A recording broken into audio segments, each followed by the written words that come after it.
Yun! Sa mapagpalang araw sa ating lahat mga kaibigan. Na-miss nyo ba ang aking mga tattoo vlog? So guys, ito nga pala ang lower back tattoo. So guys, panoorin nyo kung paano ang proseso ang ginawa ko. Alright? Let's go! Tang tang tang tang. So, ayun na nga, talagang na-miss nyo ako, tropa. Medyo matagal-tagal na rin ang ating huling tattoo vlog. Alright, syempre, tulad ng dati, ating pupunasan, aalkoholan, at syempre, aahitin. At ito na nga, ipapakita natin sa inyo ang design na ilalagay sa kanyang likod ng ating madam. Alright, talagang may patunog-tunog pa eh, oh. Panis ka na naman, boy. Ganyan kasi mag-edit.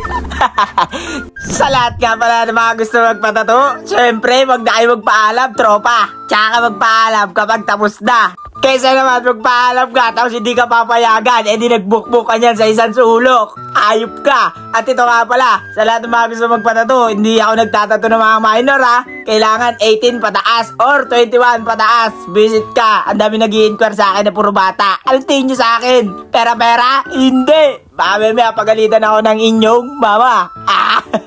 At ayan, papakita natin syempre ang bida na nagsasalita. Pagpasensyaan nyo na guys ang aking boses. Medyo naninibago lang ako at nagtitimpla kung paano diskarte ba ang pagbo-voice over natin na gagawin muli sa ating vlog na ito. Syempre, mo. So ayan, nag-break time nga pala kami, tropa. Ayun, o diba? Pahinga-pahinga rin, hindi ka robot. Alam ka na magtuloy-tuloy ka. O siya, balik na tayo. Ayun, tatuwa na agad. Syempre, pinas-forward ko lang yan, tropa. Alam nga naman pakita ko pa sa'yo kung ano yung pinagagagawa ko nung nag-break time ako. O siya, ito na lang ipapakita ko ang resulta kasi naiinip ka na. Ayop ka.